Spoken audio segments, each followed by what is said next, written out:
This is Tara Graham reporting for the Real News Network in Annapolis, Maryland. The controversy continues today as hundreds of Baltimore City residents descend upon the state capitol Annapolis in order to ask for more money for city schools. This protest was prompted by a $129 million budget deficit and a proposed 1,000 layoffs of employees, including teachers. But there's one city government agency that continues to overspend by millions with very little pushback from leaders, and it's causing tension. Here to discuss this is Real News investigative reporter Stephen Janis. Now, Stephen, can you give me a little background on the Baltimore City school budget crisis? Well, early this year, the city school CEO announced that there's a $129 million structural deficit in the school system, which was kind of a continuing problem in the school system, and the city really didn't have the funds to pay for it. So they also announced that there would be layoffs, meaning maybe 1,000 people, including teachers. So this has caused a tremendous amount of consternation because the city obviously has its own deficits and own deficit spending, and so they're coming now down to the state to ask Governor Larry Hogan to give more funding to the schools. Right. Now, you put on top of that the fact that many tax breaks to developers have caused the city to lose school funding revenue, which has been delayed for 1 year but still will ultimately affect the school system. You have some overestimation of enrollment, some schools that had less students than had been originally estimated, and so you have really a sort of series of issues that has sort of overwhelmed the school system funding. So this is really about coming down to Annapolis and saying we need more money. So what is the city agency that has been overspending by millions? Yeah, well, that would be our police department. Right. Now, keep in mind, the police department already gets the lion's share of our discretionary spending budget, about $500 million a year, as opposed to the school system, which gets direct funding of about $238 million a year. So the police already gets most. Now, every year over year for the past 4 or 5 years, they've been running over on overtime. And this year, it looks like the police department is going to spend $40 million extra on overtime. Now, overtime was, I think, budgeted around 10, so maybe $30 million more. So the point is that even while the city school system is begging for funds, the police department is actually sucking up more money out of the budget, and no one's really made a peep about it. I mean, this has happened as long as I've been a reporter, dating back to 2006 when I did an investigation of overtime, and the same thing had happened. For a while it went down, but it's gone back up again. And you put on top of that the mayor recently announced she was going to create funding, $3 million to hire 100 more officers, and it's quite clear that we're back to this dilemma that we have discussed hundreds of times in this city. What's more important, investment in education or investment in policing? Now, of course, we've had very violent months. We had another almost record violent year with homicides. And we've had a complete increase in carjackings. But the thing is that we are still investing in the immediacy of policing, and policing seems to completely sort of usurp schools as a funding priority. Now, in order for the Baltimore City Police Department to be in compliance with the consent decree, the Baltimore City has to give a lot more money, millions of dollars, in order to give research and technology improvements and updates, right?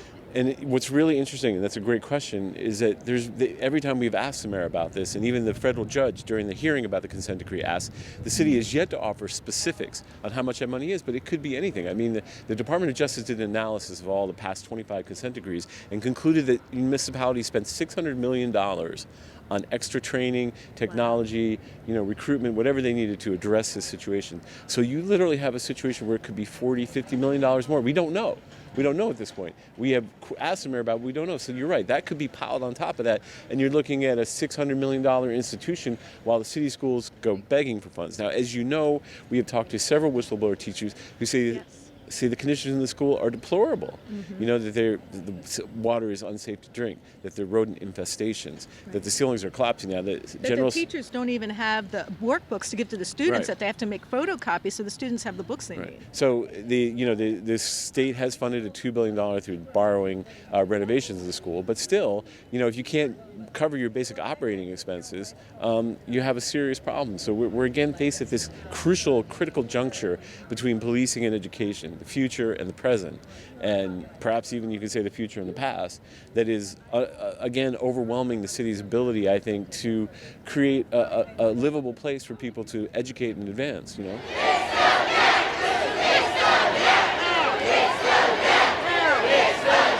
I'm here, unfortunately, once again, to fight for funding for our schools. It's been something that we have to do annually. I'm personally tired of having to come out here every year and ask for the basics when other families are given the basics without having to come and fight every year. Are you worried that you're going to lose some of the city school teachers because they don't have enough money in the budget?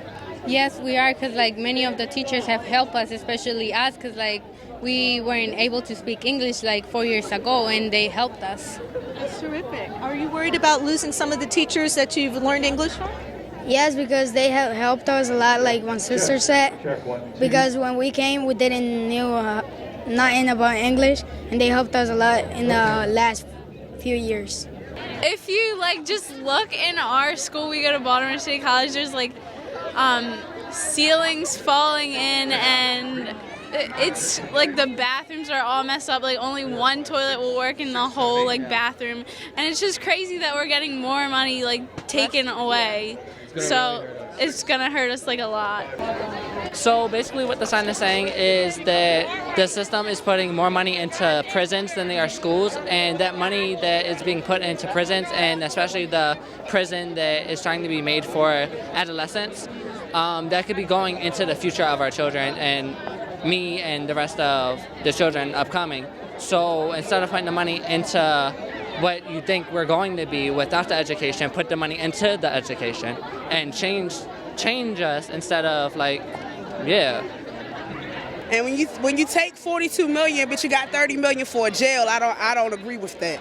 So I don't know what I could say to Governor Hogan other than we need to love our children more than we love our prisoners. Please don't ignore us. Baltimore isn't like the counties. We have kids here. Education is the only thing they have. They're not privileged. The only thing they have to get ahead in life is education. And that should be the number one priority of funding in Baltimore is education, because if we don't educate our kids, some of them will end up in jail. The school to prison pipeline is happening. The only thing they have to get ahead is education. What you see here is the fact that the city of Baltimore cares about our schools and understands that this is about a community decision.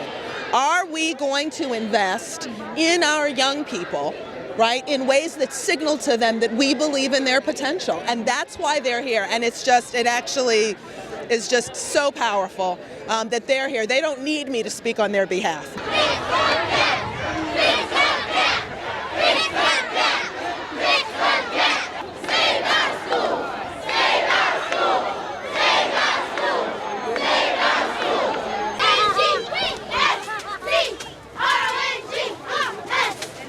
Like so many kids out there, I had a difficult time. I struggled at home, I struggled at school, but it was the attention and the support that I received from caring adults, my teachers and mentors, and programs that I participated in school, correct? Yeah! Without support, I honestly don't know where I would be today. So, with great enthusiasm, I would like for you all to join me as we call on the mayor and governor to help our kids and help our schools. Fix the gap! Fix the gap! Fix the gap! All right, y'all sound ready tonight. This is Taya Graham and Stephen Janis reporting for The Real News in Annapolis, Maryland.